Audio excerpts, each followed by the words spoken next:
Feasible तो रहा होगा, इसलिए शुरू हुआ कि कोई भी काम करने के पहले अगर आप तक पता है और हमको पता है तो जो भी प्लानर रहे होंगे, जिन्होंने भी रिसर्च की होगी, इसकी फिजिबिलिटी रिपोर्ट तो बनाई ही होगी। कितने साल तक चलेगा, ये एक ऐसा पहलू है कि कॉस्ट बेनिफिट एनालिसिस बनाए बिना कोई प्रोजेक्ट शुरू होता नहीं है। उसमें कुछ गलतियां हो सकती हैं, थोड़ा बहुत इधर उधर हो सकता है, लेकिन बिना उसके कोई प्रोजेक्ट चलता नहीं। तो बायोगैस सस्टेनेबल रही होगी, ऐसा प्लानर ने सोचा होगा। आज के दिन में ज़्यादा नहीं दिखाई देती, इसके कारण क्या है उस पर हम थोड़ा अगर गौर करें तो पहली चीज़ कि ये सब छोटे छोटे काम मान लिए गए हैं। अरे कहाँ गोबर गैस के चक्कर में पड़े हो, तुमको गैस देते हैं, गोबर गैस से बदबू आती है, कौन उसको पानी में करो फिर डालो।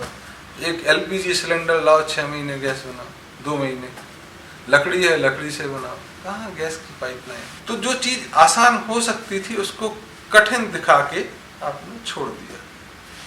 मतलब ऐसा उदाहरण है जैसे 2 बदमाश थे और एक आदमी चला जा रहा, तो एक के पास धान थी और एक के पास सत्तू था। तो जिसके पास धान थी उसने कहा यार इसके सत्तू कैसे खाया जाए, धान तो कब करोगे।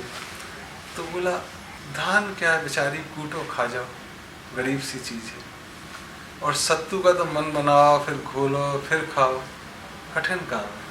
तुम एक काम करो, अगर तुमको भूख लग रही है तो धान ले लो, जल्दी हो जाएगी, हमको सत्तू दे दो, हमको तो बाद में खाना। तो ऐसे बेवकूफ़ बनाने वाली चीज़ें आप जल्दी समझ लेते हैं, हम जल्दी समझ लेते। तो जो फ्री में और जल्दी हो सकता था, गोबर गैस में गोबर डाला और 12 घंटे या 24 घंटे बाद आपको कुकिंग गैस मिल जाएगी। उसके बाद जो गोबर बचता है वो इतना अच्छा मैन्योर होता है कि कोई दूसरा मैन्योर हो ही नहीं सकता। लेकिन उसमें बस थोड़ा सा है कि घोल के आपको एक जगह डालना है, गोबर इकट्ठा करना है। गोबर इकट्ठा करना बड़ा अजीब सा माना जाता है। गाँव में अगर तुम जाओ भारत में घूमने तो लोग गोबर इकट्ठा करके उपले बनाते हैं, उस पर कंडे बोलते हैं या उपले, उस पर खाना बनाते हैं। क्योंकि वो गैस का एक जगह भर के रखना और फिर गैस सप्लाई करना, कि पैसे भी नहीं होंगे शायद, या वो चीज़ ड्रम और बेच के खा गए होंगे लोग, लेकिन उपले पे खाना बनता है। अगर हम उपले को देखें जिस पे राख बनती है उपले के बाद, उस राख का भी वो इस्तेमाल करते। हम चाहे पावर प्लांट में बिजली बनाने के बाद राख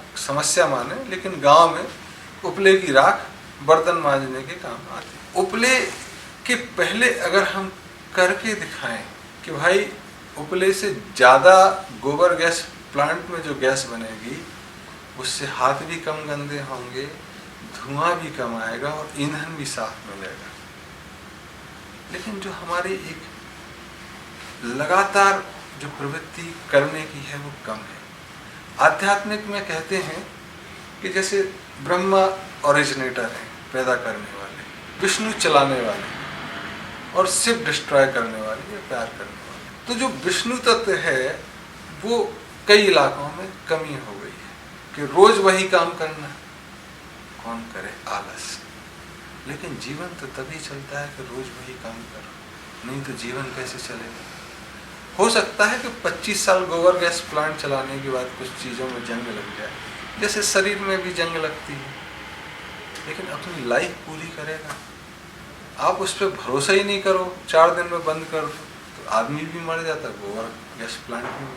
तो पहली चीज़ कि ये बहुत ही अच्छी चीज़ है। कुछ एक जगह देखा है कि इससे जनरेटर भी चलाते हैं, डीजी सेट, उन्होंने बिजली के कनेक्शन भी नहीं रखे।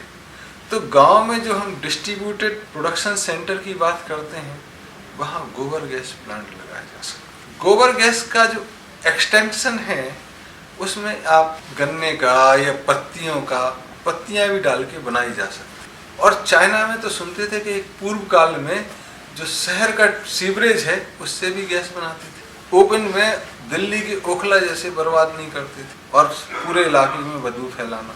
तब आपकी ट्रीटमेंट थोड़ा स्पेशल इफेक्ट लगेगा, थोड़ा एक्स्ट्रा एफर्ट लगेगा शुरू में, तब आप अपनी एनर्जी की पूरी जरूरत बायोगैस से करने के बारे में कम से कम गांव में तो सोच ही सकते हैं या छोटे शहरों में। तब हमारे में अगर हम देखें तो कमी क्या है, तो एक कंज्यूमरिज्म का बढ़ावा मिलना, लोग दूसरा सरकार की तरफ देखने लगे हर चीज़ कि सरकार करेगी, सरकार ही चलाएगी। अपने पे से भरोसा उठ, अपने पे भरोसा रखना है।